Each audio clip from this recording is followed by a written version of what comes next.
अस्सलाम वालेकुम नाजरीन, हाईटेक न्यूज के खबरनामे में आपका खैर मकदम है। मैं हूं नेहा खान। नजर डालते हैं आज की अहम खबरों पर। पुराना पुल चौराहे पर बाप बेटी दोनों का एक्सीडेंट के दौरान इंतकाल हो गया था।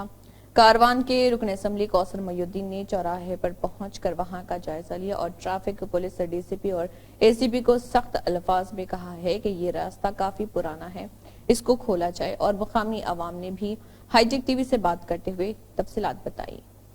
पुराना पुल का चौरस्ता है। ये जो पुराना पुल से खिले जाने वाली रोड है, ये साढ़े 450 साल से यही कंटिन्यू रास्ता है।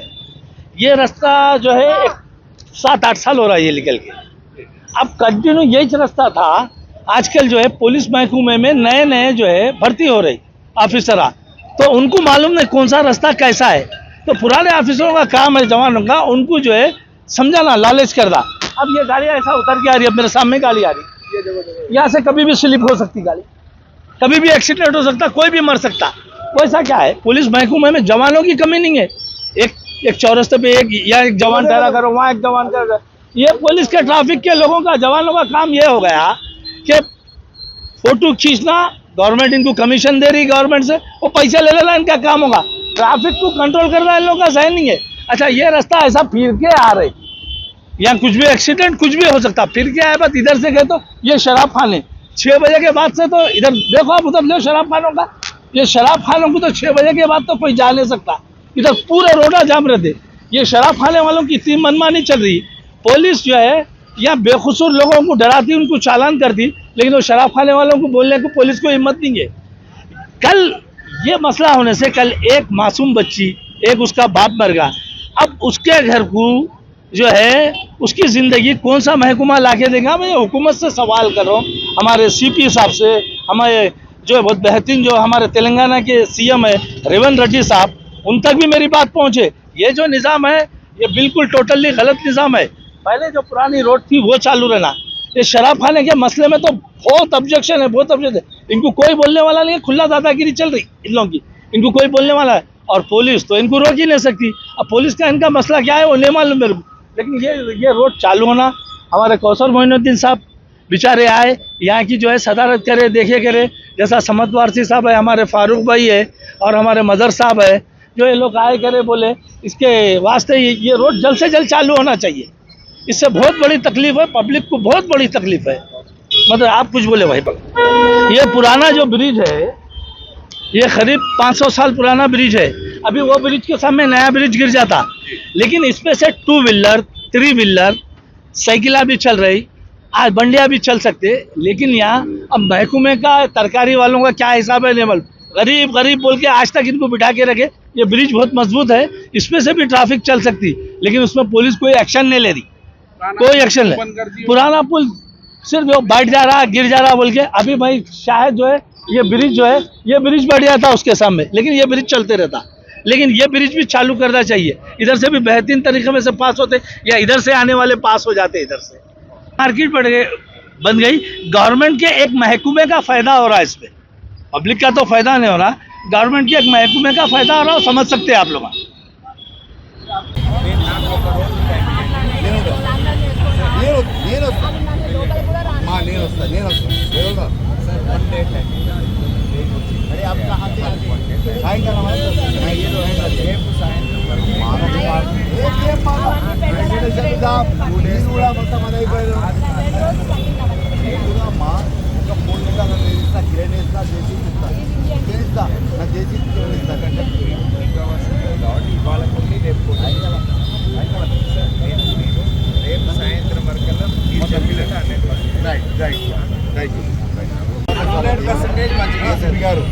రోడ్ వేసిన తర్వాత ఆ ఎంకరేజ్మెంట్ అయినా తీసిన తర్వాత మనం ఎట్లా చేయాలో చేద్దాం. ప్రస్తుతం అయితే తీయండి, ఒక 5-6 దినాలు ఒక 4 కానిస్టేబుల్ పెడతాము. దాని తర్వాత కాకపోతే ఒకసారి మన చీఫ్ గారు కూడా జాయింట్ అడిషనల్ కమిషనర్ తోలుకొద్దాం. ఏం చెప్పేది ఏంటంటే ఇవాళ తీయండి, 4-5 డేస్ చూద్దాము. కాకపోతే మనం ఎట్లా చేయాలో చూద్దాం. కూర్చొని మీ ఆఫీస్లో కూర్చొని డిసైడ్ చేద్దాం. ఇప్పుడు వద్దు, ఇద్దరే చనిపోయింది. ఇద్దరు చనిపోరు. 3 దినాల పండుగ ఇద్దరు చనిపోయారు. అనవసరంగా అది కాదు. చనిపోవడం అనేది మాకు సంబంధం లేదు. అది బ్రేక్ డౌన్ అయింది. అది మామూలుగా ఉన్నా కూడా అది దాని అయ్యే దానికి డైవర్షన్ సంబంధం లేదు. డీజీపీ గారు రూటే అది మీరు అర్థం చేసుకోవాలి. రూట్ని డీజీపీ గారు మార్చలేదు. ఓన్లీ జస్ట్ ఇది ఒక పని చేయండి అమ్మా. ఇక్కడి నుంచి ఇక్కడి వరకు చేస్తే ఫ్రీ లెఫ్ట్ బ్లాక్ అయిపోతే ఆ షాప్స్ తీయమని చెప్పాలి. మేము ఓపెన్ చేస్తాము, మీరు ఒకసారి రండి, మళ్ళీ ఇట్లనే వద్దాం. ఓపెన్ చేసినాక ఫ్రీ లెఫ్ట్ బ్లాక్ అవుతున్నాయా లేదా అక్కడ షాప్ చూడండి. जिले कलेक्टर आदिलाबाद राजश्री शाह ने जिले मुस्तकिर के गजानन मल्टी स्पेशलिटी हॉस्पिटल का अचानक दौरा करते हुए registers, record, general ward, medical shop, lab और MICU वार्ड का मुआयना किया। उन्होंने बुखार और डेंगू केसेस की तफसीलात रजिस्टर में दर्ज नहीं करने, अद्वियात के स्टॉक में फर्क और अद्वियात की तफसीलात नहीं लिखने पर सख्त बरहमी का इजहार किया। उन्होंने जिला इंतजामिया की जानिब से जारी हिदायत में गफलत बरतने वाले गजानन मल्टी स्पेशलिटी हॉस्पिटल के मेडिकल ऑफिसर को नोटिस जारी करने की हिदायत दी। उन्होंने कहा कि हॉस्पिटल का तमाम रिकॉर्ड्स को ठीक से तरतीब दिया जाए। इस मौके पर डिस्ट्रिक्ट मेडिकल ऑफिसर के कृष्णा, मेडिकल ऑफिसर राठौर, नरेंद्र, श्रीधर और दीगर मौजूद थे। సీజనల్ డిజీజెస్ సంబంధించిన కానీ ఫీవర్ కేసెస్ కానీ డెంగ్యూ కేసెస్ కానీ మలేరియా కేసెస్ కానీ వాటి సంబంధించిన ఏ విధంగా ట్రీట్మెంట్ ఇవ్వాలి, ఏమేమి రేట్స్ డిస్ప్లే చేయాలి, ఎప్పుడు అవసరమైతే అప్పుడే మాత్రమే వాళ్ళకి ఇన్వెస్టిగేషన్స్ చేయాలి, అవసరమైన వరకే అవసరమైతే మళ్ళీ బ్లడ్ ట్రాన్స్ఫ్యూజన్ చేయాలి, లేదు చేయకూడదు. ప్రతి ఒక్క చోట్లో అంటే అక్కడ ఏవైతే రిజిస్ట్రేషన్ కౌంటర్ ఉందో అక్కడ సంబంధించిన ఓపీ ఛార్జెస్ కానీ ఐపీ ఛార్జెస్ కానీ ఇన్వెస్టిగేషన్ ఛార్జెస్ కానీ తప్పకుండా అది డిస్ప్లే చేయాలి. వాటికి సంబంధించిన వారందరికీ అన్ని ప్రైవేట్ హాస్పిటల్స్కి, జిల్లాలో ఉన్న అన్ని ప్రైవేట్ హాస్పిటల్స్కి ఇండియన్ మెడికల్ అసోసియేషన్ ఆదిలాబాద్కి సంబంధించిన వారందరూ ఆధ్వర్యంలో కూడా డిఎంహెచ్ఓ గారు అందరూ కలిసి కూడా వాళ్ళందరికీ ఓరియంటేషన్ ఇవ్వడం జరిగింది. ముఖ్యంగా ఓరియంటేషన్ అయిన తర్వాత వారికి క్లియర్గా చెప్పడం జరిగింది, మీ దగ్గర ఉన్న షార్ట్ ఫాల్స్ మీరు త్వరలోనే సరి చేయండి, ఎందుకంటే మీకు 4-5 డేస్ టైం ఇస్తున్నాము. మా బృందాలు ఎవరైతే ఉన్నారో డిఎంహెచ్ఓ గారు, ప్రోగ్రామ్ ఆఫీసర్స్ వారు అందరూ కూడా వచ్చి ఈ హాస్పిటల్స్కి ఇన్స్పెక్షన్ చేస్తారు. సో ఈరోజు ముఖ్యంగా ఇక్కడ మన గజానంద్ హాస్పిటల్ ఈరోజు ఇన్స్పెక్షన్ చేయడం జరిగింది. ఇక్కడ మేజర్గా చూస్తే కొన్ని షార్ట్ ఫాల్స్ కూడా కనిపించడం జరిగింది. ముఖ్యంగా ఇక్కడ రిజిస్ట్రేషన్ కౌంటర్ దగ్గర ఐసీయూ ఛార్జెస్ డిస్ప్లే చేశారు, కానీ ఓపీ ఛార్జెస్ కానీ ఇన్వెస్టిగేషన్ ఛార్జెస్ కానీ ఇవి డిస్ప్లే చేయట్లేదు. తర్వాత జనరల్ వార్డ్కి చూస్తే అక్కడ ఫైర్ సేఫ్టీ అలార్మ్స్ కూడా కరెక్ట్గా పెట్టలేదు. దీని తర్వాత నిన్ననే డ్రగ్ ఇన్స్పెక్టర్ గారు కూడా ఇక్కడ ఇన్స్పెక్షన్ చేయడం జరిగింది. వాటికి సంబంధించిన షెడ్యూల్ యాక్ట్ సంబంధించిన ఏవైతే ఈ రిజిస్టర్ ఉన్నాయో అవి కూడా మెయింటైన్ చేయట్లేదు. దీనికి సంబంధించిన ముఖ్యంగా చాలా ఇంపార్టెంట్ అంటే ఏవైతే డెంగ్యూ కేసెస్ ఉన్నాయో వాటికి ఎక్కడైనా మన జిల్లాలో కన్ఫర్మేటరీ టెస్ట్ చేయడానికి వాళ్ళ దగ్గర ఫెసిలిటీ లేదు. ఓన్లీ రిమ్స్లో మాత్రమే ఎలిసా టెస్ట్ మాత్రమే అవుతున్నాయి. వాటికి సంబంధించిన వాళ్ళ దగ్గర సరిగా రికార్డ్స్ కూడా లేవు. అంటే ఇప్పటివరకు ఆగస్ట్ మంత్ మనం పక్కన పెట్టిన తర్వాత కూడా ఈ 5 రోజులు వాళ్ళ దగ్గర ఏవైతే కేసెస్ వచ్చినాయో వాటికి సంబంధించిన ఏమైనా రిఫర్ చేశారా, లేదు ఏమైనా బ్లడ్ శాంపిల్స్ తీసుకొని రిమ్స్ హాస్పిటల్కి పంపినారా, వాటికి సంబంధించిన కూడా మాత్రమే ఒక 2 ఏవైతే కేస్ షీట్స్లో ఉన్నాయో అవి మాత్రమే చూపించడం జరిగింది. సో ఇవన్నిటికీ కూడా మనం నోట్ చేసి వాళ్ళకి మళ్ళీ ఒక్కసారి నోటీస్ ఈరోజు ఇవ్వడం జరుగుతుంది. వాళ్ళకి సరి చేయడానికి అవకాశం కూడా ఇస్తాము. ఎందుకంటే ఫస్ట్ టైం ఇన్స్పెక్షన్ ఉంది, గవర్నమెంట్ ఇన్స్ట్రక్షన్స్ ప్రకారం కూడా ప్రైవేట్ హాస్పిటల్ సర్వీసెస్ ఇస్తున్నారు కాబట్టి వాళ్ళపైన ఫస్ట్ స్టెప్ అంటే నోటీస్ ఇచ్చి మళ్ళీ 7 డేస్ తర్వాత వాళ్ళు అన్నీ సరి చేయాల్సిన వారికి క్లియర్గా ఇన్స్ట్రక్షన్స్ కూడా ఇస్తున్నాము. ఇట్లానే మనం రేపటి నుంచి కూడా మా డిఎంహెచ్ఓ గారు, ప్రోగ్రామ్ ఆఫీసర్స్ కూడా వారు కూడా ప్రతి ఒక్క హాస్పిటల్స్కి ఇట్లా డైలీ ఒక 2-3 హాస్పిటల్స్గా సర్ప్రైజ్ ఇన్స్పెక్షన్ చేయాలి, వారందరికీ కూడా ఇన్స్ట్రక్షన్స్ ఇస్తున్నాము. ఎందుకంటే చాలామంది ఇప్పుడు మహారాష్ట్ర నుంచి కూడా చాలామంది ఇక్కడ ప్రైవేట్ హాస్పిటల్స్కి వస్తున్నారు, రిమ్స్లో వస్తున్నారు, కానీ ఇక్కడ ప్రైవేట్ హాస్పిటల్స్ కూడా మహారాష్ట్ర నుంచి కానీ చుట్టుపక్కల నుంచి కూడా వస్తున్నారు. ఎందుకంటే కొందరికి వాళ్ళ దగ్గర సామర్థ్యం ఉంది, ఇక్కడ వస్తారు, కానీ వాళ్ళకి కావాల్సిన అంటే ఏవైతే డయాగ్నోస్టిక్ ఉన్నాయో, కావాల్సిన ఏవైతే ట్రీట్మెంట్ ఉన్నాయో సరిగా ఇవ్వాలి, పేషెంట్కి ఎక్కడైనా బర్డెన్ పెట్టకూడదు.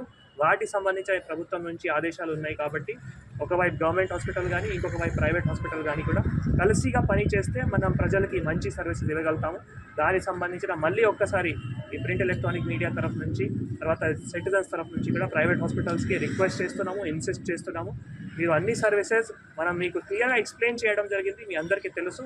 తప్పకుండా దానికి ఎక్కువ మీకు ఫైనాన్షియల్ బర్డన్ కూడా ఏం లేవు. ఎక్కడైనా రేట్ చార్ట్ పెట్టాలి, లేదు ఎక్కడైనా రిజిస్టర్ మెయింటైన్ చేయాలి, దానికి ఏం ఫైనాన్షియల్ బర్డన్ లేవు.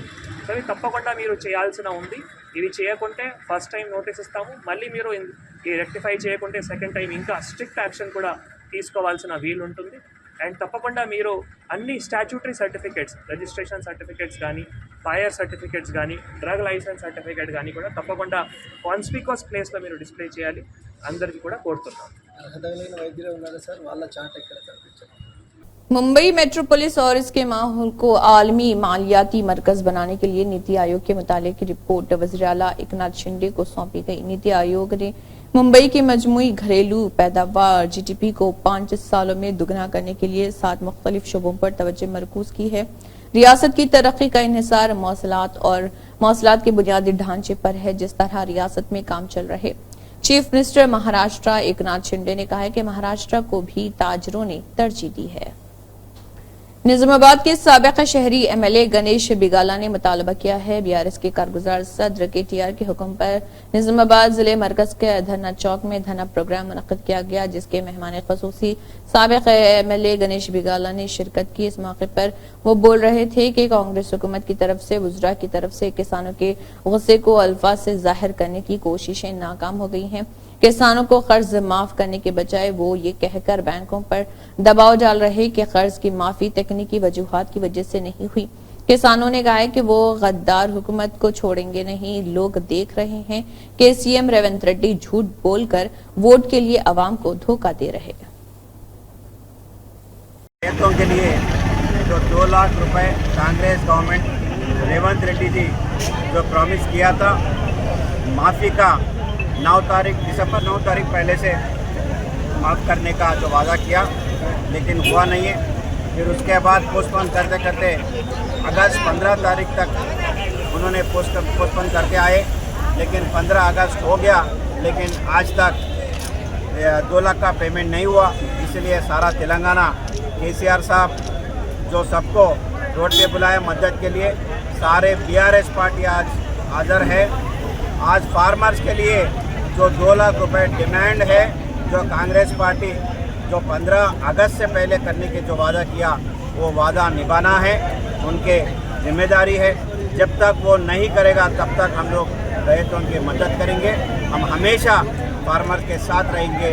ये BRS पार्टी का वादा है, KCR साहब का वादा है। जय तेलंगाना। प्रोफेसर कोदंडा राम ने गोलकुंडा होटल मासाब टैंक में मीडिया एहलकारों के साथ बातचीत करते हुए दोपहर के खाने के बाद एक आरामदा गुफ्तगू का इश्तिराक किया और कहा कि MLC ये किरदार नया है। मुख्तलिफ मुकामात से आने वाले लोग फूल शॉलें और दुआएं दे रहे हैं। उन्होंने कहा कि मैं उनका जायजा लेकर मुतल्लिका हुकाम को रिपोर्ट करूंगा। जैसा कि मैं माजी में लोगों के दरमियान था, अब भी लोगों के लिए दस्तयाब हूं। अवाम और हुकूमत के दरमियान पुल का किरदार अदा करूंगा। 3 रोजा district taekwondo championship 2024 Paris international school Panaji नारा मजगंड में इख्तिताम पजीर हुए। इस तकरीब का एहतमाम अल-जवाद स्पोर्ट्स एकेडमी ने किया था। Chairman Paris international school doctor Zahoor Madani और दीगर ओहदेदारान मीडिया पर्सन इस मौके पर मेहमान खसूसी थे। मेगा स्पोर्ट्स इवेंट को बेरवा करार दिया गया, जिसमें लड़कों के साथ साथ लड़कियों समेत 500 से ज्यादा खिलाड़ियों ने शिरकत की। इस मौके पर अल-जवाद स्पोर्ट्स एकेडमी के चेयरमैन सैयद सज्जाद शाह ने कहा कि मंशियात का इस्तेमाल गैर कानूनी है और इससे जिस्मानी और दिमागी सेहत के मसाइल पैदा हो सकते हैं। ये मंशियात की वसी तारीफ है। डिफरेंट स्कूलों से पार्टिसिपेशन आई थी, 450 बच्चे पार्टिसिपेट कर रहे थे। बहुत अच्छा इवेंट हुआ। मैं यहाँ की मैनेजमेंट का बहुत बहुत शुक्रगुजार हूँ। जो पल्स इंटरनेशनल स्कूल के चेयरमैन साहब हैं उनका भी बहुत बहुत शुक्रगुजार हूँ। उन्होंने हमें बहुत ज़्यादा सपोर्ट किया और फैसिलिटीज़ दी यहाँ पे। तो मैं यही कहूँगा, जो आज यहाँ पे इवेंट जो हमने मेडल सेरेमनी जो भी हुआ यहाँ पे, ये हमने हर एक स्कूल को एक मैसेज दी है। ऐसे इवेंट्स होने चाहिए हर स्कूल में, हर कॉलेजों में ऐसे इवेंट्स होने चाहिए ताकि एक गुड मैसेज हो जाए। इसका आज बहुत ज़्यादा अच्छा रिस्पॉन्ड रहा। सब ने जिस स्कूल ने फर्स्ट सेकंड पोजीशन लाई है, पल्स इंटरनेशनल स्कूल ने फर्स्ट पोजीशन लाई है और उसके साथ साथ सेकंड पोजीशन दूसरे स्कूलों ने, थर्ड पोजीशन दूसरे स्कूलों ने लाई है। तो बहुत अच्छा लगा। बच्चे यहाँ से खुशी से विदा हो रहे हैं। तो मैं यही चाहता हूँ बच्चे खुश रहे, आबाद रहे और ड्रग्स की बीमारी से दूर रहे। देखिए हर स्कूल में ऐसी पार्टिसिपेशन होनी चाहिए, ऐसा होना चाहिए जितना यहाँ पे, जैसे आज हमने यहाँ पे इवेंट किया, ऐसे ही मैं चाहता हूँ सब्जेक्ट बनना चाहिए, हर बच्चा सीखना चाहिए। ये एक अच्छी मैसेज हो जाएगी, हमारा स्पोर्ट्स बढ़ जाएगा, सेल्फ डिफेंस की तरफ लड़कियाँ आ रही है, ये अच्छी बात है। मैं यही गुजारिश करना चाहता हूँ हर एक पेरेंट को, बच्चों को भरपूर सपोर्ट करिए ताकि बच्चा आगे निकले, उनका मुस्तकबिल बने और ड्रग्स की बीमारी से दूर रहे। देखिए स्पोर्ट्स का तब वैल्यू है जब एजुकेशन है, जब स्पोर्ट्स तब है जब एजुकेशन है, एजुकेशन तब है जब स्पोर्ट्स है, ये दोनों इक्वल है। तो हमें इन दोनों को मजबूत करना है, तब जाके हमारा मुस्तकबिल बन सकता है। देखिए जो यहाँ पे आज जो मतलब स्टूडेंट्स जो आए हैं डिफरेंट स्कूल्स से, तो मैं चाहता हूँ ज़्यादा से ज़्यादा गर्ल्स और हर स्कूल में ये पार्टिसिपेशन होनी चाहिए ताकि हमारा। सलमान खुर्शीद CWC मेंबर ने कहा है कि मोदी ने हमेशा अडानी की हिमायत की है। उन्होंने कहा है कि हमारा मुतालबा है कि JPC का तकर्रुर किया जाए और सेबी के चेयरपर्सन अडानी ने कंपनी में बड़ी सरमायाकारी की है। सेबी चेयरपर्सन ने अडानी कंपनी में हसस की सरमायाकारी करके 3 करोड़ 71 लाख रुपए कमाए हैं। भैंसा RTC बस स्टैंड के ऊपर की RCC छत का प्लास्टर अचानक गिर गया, जिसमें निर्मल बस के प्लेटफॉर्म नंबर 10 पर इंतजार कर रहे मुसाफिरीन में 2 खवातीन और एक मासूम लड़की जख्मी हो गए। जख्मी मुसाफिरीन को भैंसा गवर्नमेंट एरिया हॉस्पिटल इलाज के लिए मुंतकिल किया गया। इस हादसे की इत्तला पर भैंसा में मौजूद मुत्तहिदा जिले आदिलाबाद महकमे RTC deputy regional manager Praneeth और Bhainsa RTC depot manager G Hari Prasad फौरन RTC बस स्टैंड पहुंचकर तमाम हालात का जायजा लिया। ICRISAT के डायरेक्टर जनरल डॉक्टर जैकोलिन ह्यूज ने सेक्रेटरीट में तेलंगाना के वज़ीर आला रेवंत रेड्डी से बशुक्रिया मुलाकात की। वज़ीर आला रेवंत रेड्डी ने जैकोलिन को मशवरा दिया है कि वो नई अक़साम पर तहकीक करें जो मुख्तलिफ अक़साम की फसलों की ज्यादा पैदावार दे सके। वज़ीर आला रेवंत रेड्डी चाहते हैं कि तेलंगाना में ज़रई शोबे की तरक्की के लिए तहकीक कारआमद हो। अमजदुल्ला खान तर्जुमान MBT भारतीय रानी कॉलोनी पहुंचकर वहां की आवाम से मुलाकात करते हुए बताया, निजामाबाद के रेवेन्यू ऑफिसर भी नोटिस के भारतीय रानी कॉलोनी पहुंचकर घरों को तोड़ दिया गया है। अमजदुल्ला खान ने मीडिया से बात करते हुए बताया कि इसमें कई सियासी कायदीन आवाम को धोखा देकर नकली पट्टे बनाकर भेजा गया और गरीब आवाम के पैसे लेकर धोखा दिया गया। अमजदुल्ला खान ने भारतीय रानी कॉलोनी की आवाम को ये तयक़ुन दिया है कि हुकूमत के इल्म में लाकर और निजामाबाद के कलेक्टर से मुलाकात करते हुए भारतीय रानी कॉलोनी की आवाम को जल्द से जल्द कहीं और या गवर्नमेंट में जमीन देने की निजामाबाद जिले कलेक्टर से बात करेंगे। और एक 15-18 कुछ ऐसे है जिसमें अभी तामीर चल रही थी, तो इसमें जो है करीब जुमला 50 मकान तोड़ दिए गए हैं। शेख अलीम, सानिया बेगम, मुजीब अहमद, हुमेरा बेगम, सना, अस्मा बेगम, मालन बेगम, अस्मा बी, सरस्वती, तबस्सुम बेगम, नूर जहां बेगम, परवीन बेगम, अनीसा बेगम, बुशरा फातिमा, आयशा सुल्ताना, बेबी बेगम, अनीस बेगम, यानी बिल्कुल ही छोटे छोटे गरीब लोग जो ठेले बंडी पे कारोबार करते हैं या रोज़ कोई मेस्तरी है, कोई वड्डर है, इनकी मेहनत की कमाई। तो इसमें क्या है, अलग अलग 3 इश्यूज़ है। वो जो राइट में वहाँ कोने में जो तोड़े वो पट्टा लैंड है, यानी एक प्राइवेट ज़मीन का है, पट्टा है उसको, तो उसमें 3 मकान तोड़े उसमें। वो तो टोटली इलीगल है क्योंकि बाज़ाब्ता प्राइवेट लैंड है, उसका ना शिकम लैंड से कोई ताल्लुक़ है ना गवर्नमेंट लैंड से कोई ताल्लुक़ है। उसके बाजू में जो तोड़े आप देख सकते हैं कि बीच में तोड़े, यानी एक मकान छोड़ दिए, एक मकान तोड़े, 2 छोड़े 1 तोड़े, ऐसा करें। तो इसकी क्या वजह है नहीं मालूम हो रही। वहाँ पर जो मकान तोड़े ये इंदिरम्मा स्कीम में आज से 15 साल पहले लोगों को पट्टे अलाट हुए, सो है मकान। और यहाँ पर जो बाकी के जो मकान हैं, तो अगर फ़र्ज़ करिए ये लोग कोई गवर्नमेंट लैंड पे भी अगर बनाएं या किसी ज़मीन पे बना रहे हैं, तो सरकार का काम ये था कि नोटिस देना चाहिए इनको खाली करने की, या नहीं तो इनको कंपनसेट करना, कहीं दूसरी जगह घर दे के इनको जो है यहाँ से हटा सकते थे। लेकिन ऐसा नहीं हुआ कि आनंद फानंद में मौजूदा कांग्रेस की गवर्नमेंट है, रेवंत रेड्डी साहब जो है अपने आप को कहीं ना कहीं ऐसा महसूस हो रहा मेरे को कि ये योगी के मुकाबले में जाने की कोशिश कर रहे हैं कि बुलडोज़र सरकार के तरीके से। तो अगर आप कहीं शिकम लैंड है, तालाब में अगर बड़े बड़े पार्का बन रहे हैं, वहाँ पर गंडीपेट में आप जाके देख सकते हैं। हैदराबाद के जो है 36 लेक्स इंक्रोज हो गए, लेकिन वहाँ पर बुलडोज़र नहीं चल रहा है। गरीब के झोपड़ियों पे आके बुलडोज़र चल रहा है यहाँ पर। और यहाँ पर के जो कंटेस्टेड कैंडिडेट है मोहम्मद अली शब्बीर साहब हैं कि तकरीबन 4-5 दिन हो गए और बेचारे नहीं आए अभी तक यहाँ पर देखने के लिए। कल उनका एक वीडियो देखा वहीं के, वो कह रहे हैं कि मैं जाऊंगा, किसी कलेक्टर से बात कर रहे थे। तो उम्मीद करता हूं कि मोहम्मद अली शब्बीर साहब, क्योंकि एडवाइज़र है वो, आप गवर्नमेंट के एक बड़ा पोस्ट है आपका, आप यहां से इलेक्शन लड़े। और एक MLC भी है यहाँ पर महेश कुमार गौड़, जो TPCC के वाइस प्रेसिडेंट है। तो महेश कुमार गौड़ साहब तो आ सकते थे, देख सकते थे, सरकार उनकी है, कलेक्टर से बात कर सकते थे, उन लोगों को जो मकान बना लिए वो लोगों को पट्टे दे सकते थे। ये सबसे बात करने पे 6 नाम आ रहे हैं यहाँ पर जो ये लोग जिनसे ख़रीदे। कुछ लोगों को डुप्लीकेट पट्टे बना के दे दिए जिनका रिकॉर्ड नहीं है, और कुछ लोगों को जो है तालाब में ज़मीन बेच दिए। मैं और एक ये अवेयरनेस लाना चाह रहा हूँ कि तकरीबन लोग जो है, देखिए अगर कोई अमीर जाके कहीं गवर्नमेंट लैंड ख़रीद रहा, उसका नुकसान हो रहा तो उतनी तकलीफ़ नहीं होती। आप लोगों के पैसे जो है ठेला बंडी, मिस्त्री का कारोबार, वड्डर का कारोबार, साल लगते 2-3 साल लगते 1-2 लाख रुपए जमा करने। आप लोग भी क्या है, सस्ता मिल रही ज़मीन बोल के जाके आप लोग ले ले रही। थोड़ा मालूमात हासिल करना कोई। अब ये अवाम धोखा खाने की मेन वजह क्या है? अवाम धोखा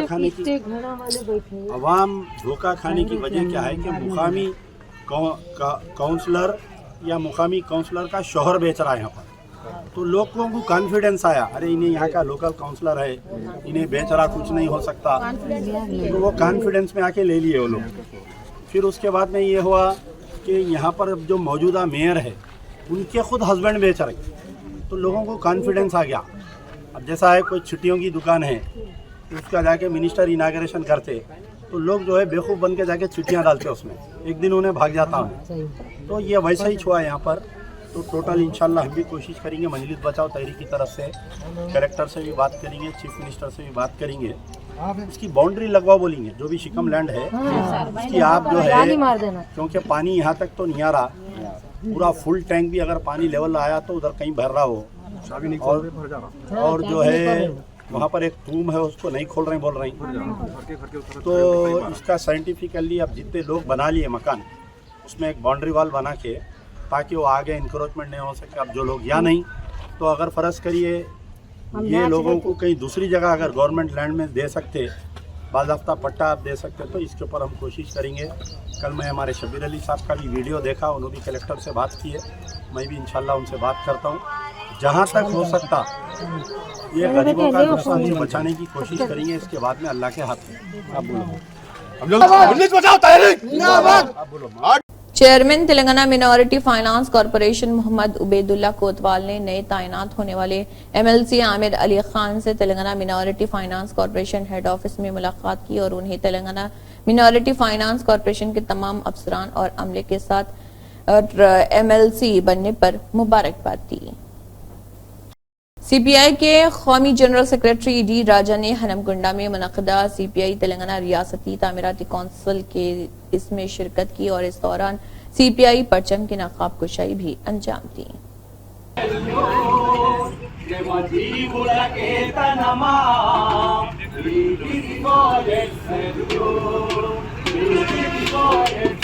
चीफ मिनिस्टर रेवंत रेड्डी ने सेक्रेटरिएट में तेलंगाना स्पोर्ट्स अथॉरिटी के ज़रिए एहतमाम नए डिजाइन करदा रियासती खेलों के लोगों की नकाब कुशाई अंजाम दी। स्पोर्ट्स अथॉरिटी के चेयरमैन शिवसेना रेड्डी MD व दीगर भी इस दौरान चीफ मिनिस्टर के साथ मौजूद थे।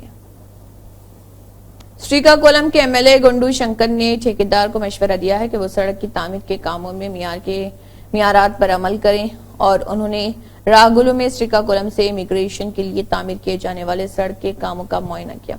इस मौके पर उन्होंने कहा कि उन्हें खुशी है कि इलेक्शन में किए गए वादे के मुताबिक मखलूत हुकूमत के क़याम के चंद माह के अंदर तामीराती काम शुरू किए जा रहे हैं। पिछली YCP हुकूमत के दौरे हुकूमत में सड़कों की तामीर न होने की वजह से बहुत से लोगों की जानें गई हैं। मां से बेहतर इस दुनिया में कोई लड़ाका नहीं है। ये फिल्म डायलॉग KGF का है, इसमें कोई मुबालिगा नहीं। मज़कूरा वीडियो इसका सबूत है। आमतौर पर सांप चूहे की खुराक नहीं, ऐसे ही एक चूहे ने एक सांप से लड़ाई शुरू कर दी जो अपने बच्चों को काट रहा था।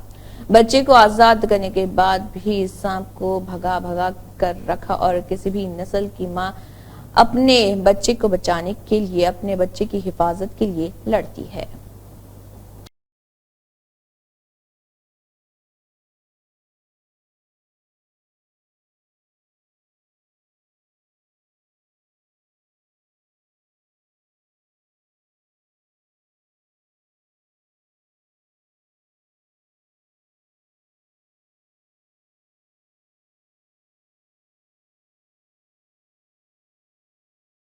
सहाफी सरिता और विजय रेड्डी पर तेलंगाना के वज़ीर आला रेवंत रेड्डी के आबाई शहर कोंडा रेड्डीपल्ली में रिपोर्टिंग करने के दौरान उनके पैरोकारों की जानिब से हमला किया गया।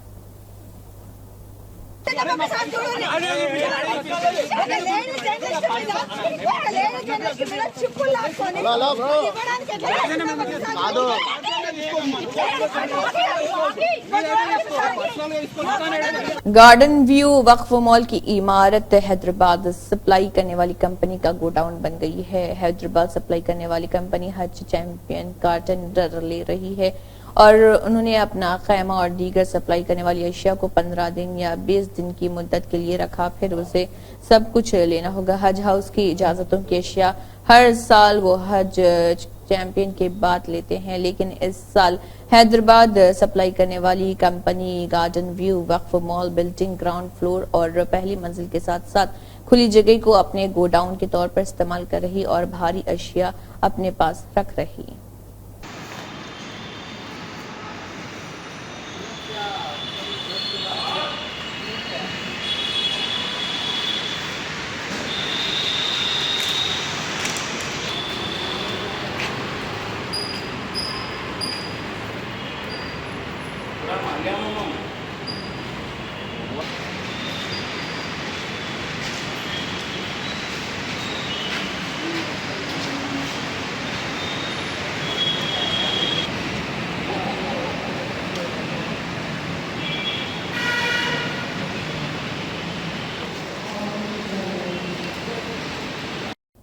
इसी के साथ हाईटेक न्यूज खबरनामा इख्तिताम को पहुंचता है। अल्लाह हाफिज।